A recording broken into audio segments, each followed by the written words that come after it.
Sumter Today is presented by USC Sumter, Sumter Tourism, and Prisma Health. So what we do, we manage 32 fish attractors on the Santee Cooper system, about evenly split roughly between Lakes Marion and Lakes Moultrie.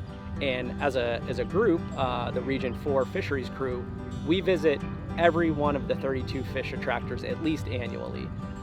And when we go out there and drop material, this is more often than not natural material. So like donated Christmas trees, bamboo buckets. We'll cut wax myrtle and tie that to cinder blocks and drop it down. And what that's doing is basically adding structure to an area that would otherwise be structureless. If you were to go over some of these areas with a high quality depth finder on your boat, you would see that it's just a flat bottom, and absent of the occasional creek bed, there's just not much habitat change.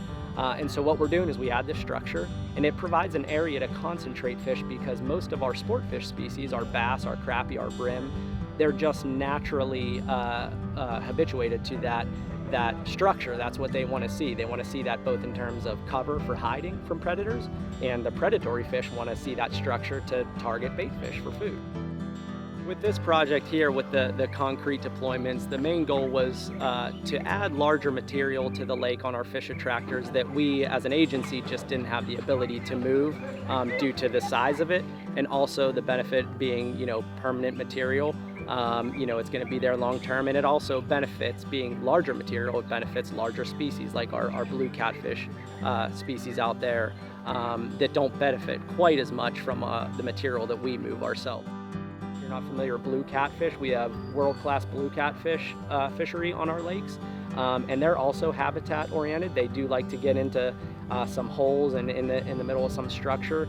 And a big 50, 60, 70 pound blue catfish doesn't really benefit a whole lot from a Christmas tree laying on the bottom. But that size catfish will benefit from an 18-inch by 6-foot long culvert that's down on the bottom.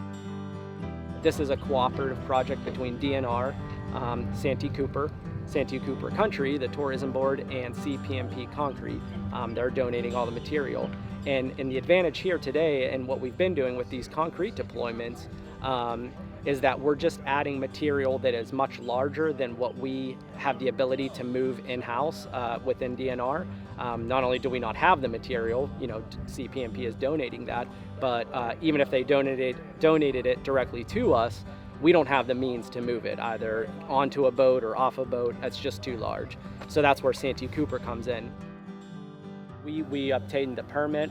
This permit is actually about to expire in June of this year. This has been a 10-year project, so we were first permitted in 2013. The first deployments came in 2014, and there was fairly consistent deployments from 2014 to 2018.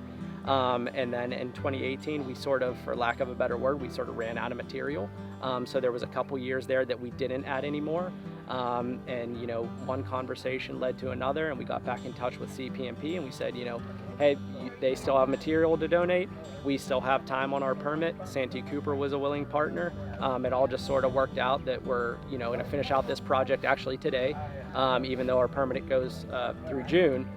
This will be the last deployment, and after today, I believe, of our 32 fish attractors that we manage, I believe there will be concrete on 24 of them. And the remaining ones that don't have concrete on them, just issues with water depth.